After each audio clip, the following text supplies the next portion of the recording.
Job readiness, that is আমাকে যে জবটা পেতে হবে এর জন্য সার্টেন আরো কিছু প্রিপারেশন দরকার। যে প্রথমত কনসেপ্ট আগে মাথায় ঢোকা, কনসেপ্টটা মাথায় ঢুকলে দেন না মানুষ জানতে চাইবে যে ভাই বুঝছি যে রেডি হইতে হবে, বাট কেমনে রেডি হব। সেই জায়গাটাই অ্যাকচুয়ালি এই বইটা স্টুডেন্টদেরকে বা যারা ফ্রেশার্স তাদেরকে ব্যাপকভাবে হেল্প করতে পারে বলে আমি বিলিভ করি। ক্যারিয়ার পাথ যে ঠিক করে নিতে হবে এটা কিন্তু খুব ইম্পর্টেন্ট, এবং আমি কিভাবে ক্যারিয়ার পাথ ঠিক করব সেটা নিয়ে এখানে বিস্তর আলোচনা আছে। কারণ আমি যদি আসলে পাথ বা আমার গোল বা আমার যে রাস্তাটা আমি নিতে চাচ্ছি এটা যদি আমি ঠিক না করি, তাহলে আমি প্রিপারেশন কিসের উপর নিব এটা আমি জানবো না। ফলে আজকের দিনে স্টুডেন্টদের একটা বড় সমস্যা, সে কনফিউজড, যে কারণে ক্যারিয়ার পাথ নিয়েও সে কনফিউজ বা ইভেন সেটা ভাবেই নাই, এবং এটার কোনো মেথোডোলজিও তার কাছে নাই, কোনো টুলসও তার কাছে নাই যে সে কিভাবে ভাববে। দেন ভাবার পরে যদি আমি ঠিক করি যে এই দিকে আমি ক্যারিয়ার বানাতে চাই, তাহলে তখন না আসবে যে তাহলে আমি নেক্সট যে আমি স্কিলটা কিভাবে ডেভেলপ করব।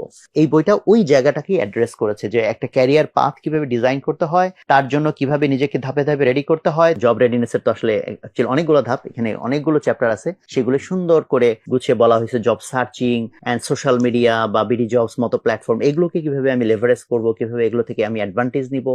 তো এই সব কিছু মিলিয়ে আই থিঙ্ক এটা একটা ফ্যান্টাস্টিক বই ফ্রেশারদের জন্য। So I highly recommend. তো আশা করি আপনারা যারা শুনছেন, যারা জব সিক করছেন বা ইভেন ক্যারিয়ারের আর্লিয়ার স্টেজে আছেন, তাদের প্রত্যেকের জন্য এই বইটা খুবই একটা ফ্রুটফুল একটা বই হবে বলে আমি হোপফুল।